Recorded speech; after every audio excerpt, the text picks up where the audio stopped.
Morning students, I am Neeraj Kumar from Baba Mohammad Sahab Saraswati विद्या मंदिर रुद्रपुर। हम पढ़ रहे थे कक्षा क्लास 8 का चैप्टर 1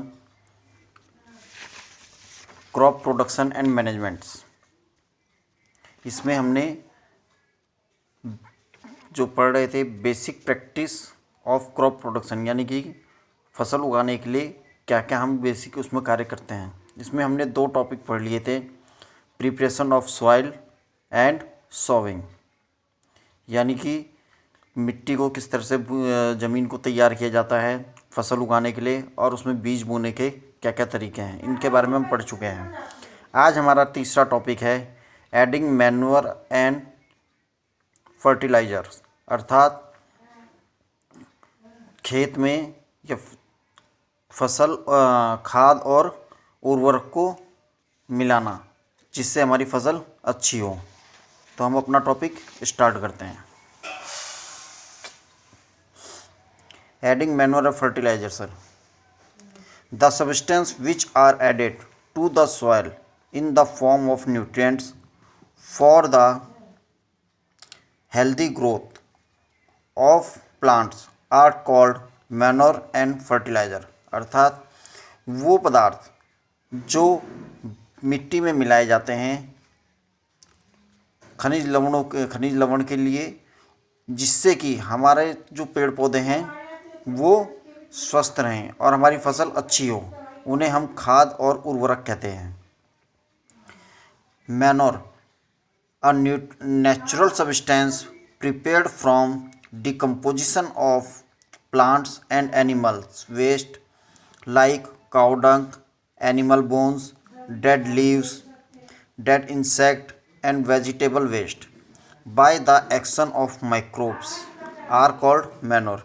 यानी कि खाद किसे कहते हैं कि जो हमारे नेचुरल सब्सटेंस प्राकृतिक पदार्थ प्राकृतिक सब्सटेंस होते हैं, उन्हें डिकम्पोज करके, अर्थात उन्हें एक कंपोस्ट पिट में डालकर या उन्हें एक जगह इकट्ठा करके और उन्हें छोड़ दिया जाता है कुछ समय के लिए।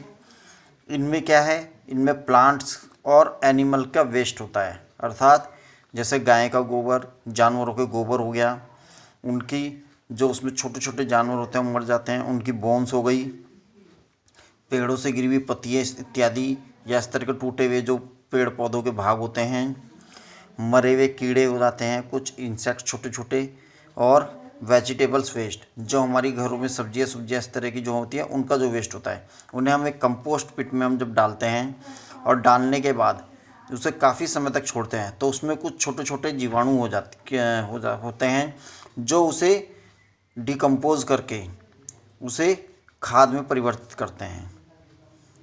सेकंड है fertiliser, the inorganic compounds containing nutrients such as nitrogen, potassium and phosphorus are called fertilizer। Fertiliser अर्थात उर्वरक किन्हें कहते हैं?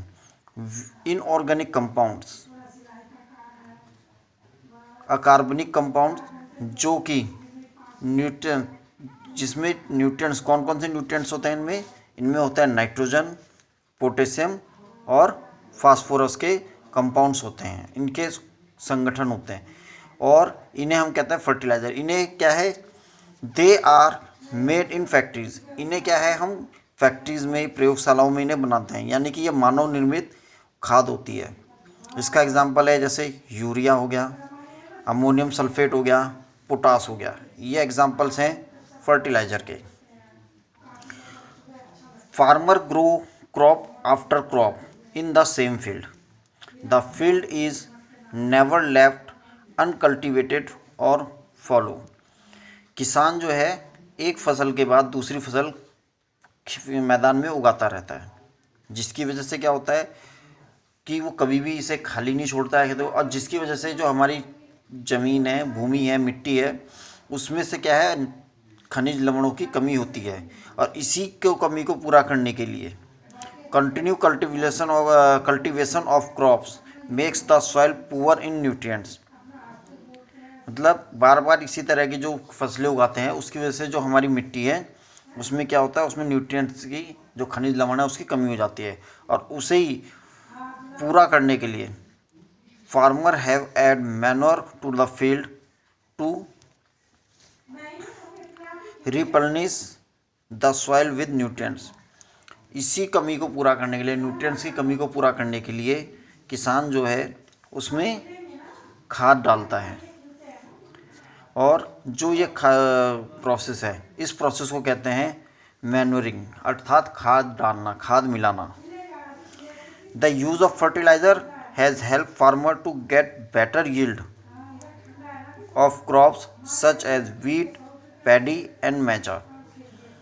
किसान जो है फर्टिलाइज़र, उर्वरक को खेतों में इसलिए डालते हैं ताकि उससे उन्हें अच्छी, जो गेहूं है, चावल है या मक्का है, इसकी उन्हें अच्छी पैदावार हो। But the excessive use of fertilizer has made the soil less fertile. अर्थात यदि अगर उर्वरक को बार बार अधिक मात्रा में खेतों में मिलाया जाएगा तो उससे जो है, जो हमारी मिट्टी है उसकी उर्वरकता ख़त्म भी हो जाती है। तो fertiliser is also a source of water pollution. और इससे ये क्या है, इससे जो भूमि में जो हमारा पानी है उसमें क्या है, उस पानी में वो पानी भी पॉल्यूटेड होगा, जिसकी वजह से हमारी फसलों को भी नुकसान हो सकता है।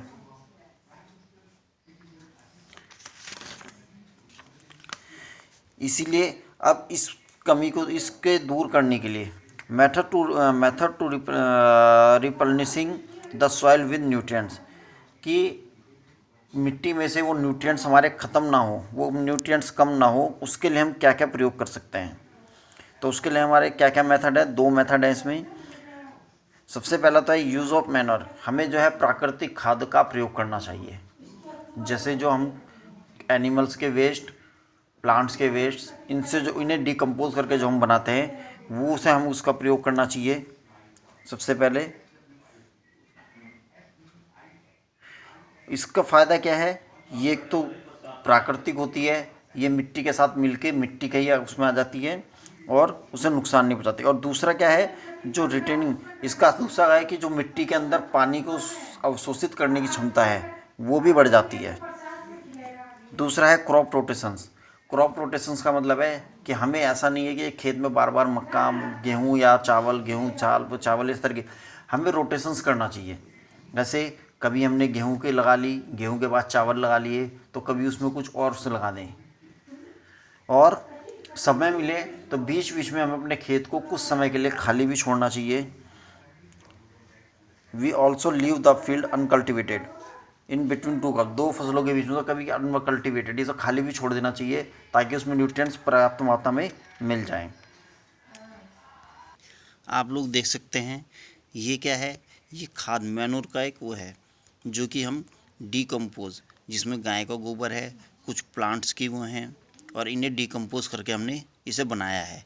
इसे खेत में डालने से हमारे खेत को पानी की आवश्यकता पूरी हो जाती है, जो पानी के अवशोषण करने की क्षमता है वो बढ़ जाती है, और साथ के साथ हमारी जो मिट्टी है उसमें खनिज लवणों की कमी पूरी होती है और किसी प्रकार का उसे नुकसान नहीं होता है।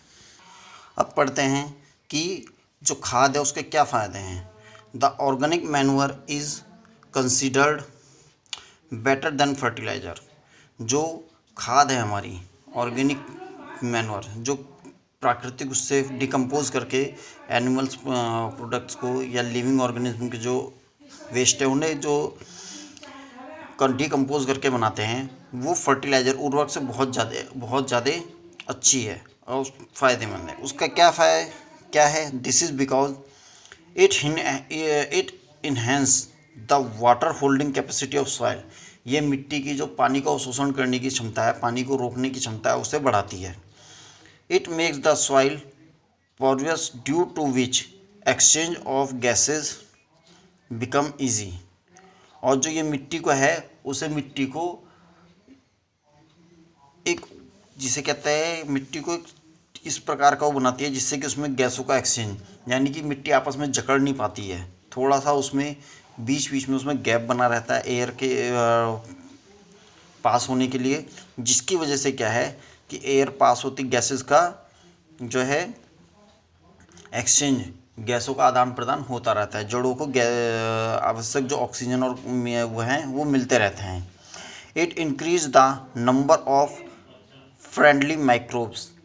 इसकी वजह से क्या है, जो हमारे किसानों के लिए जो जीवाणु जो किसानों के लिए फ़ायदेमंद है, जो उन्हें फसल उगाने के लिए उनके लिए फ़ायदेमंद है, उनकी भी संख्या में वृद्धि होती है, जिससे कि क्या है वो हमारा खेत को जिसकी उनकी सहायता से हमारे खेत को हमारी फसल को फ़ायदा होता है।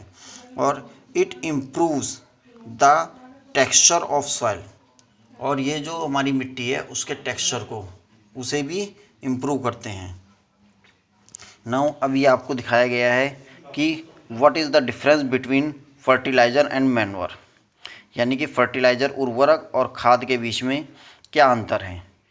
तो ये मैंने इसमें कुछ अंतर लिखे हुए हैं, आप इन्हें देख सकते हैं। Thank you, have a nice day.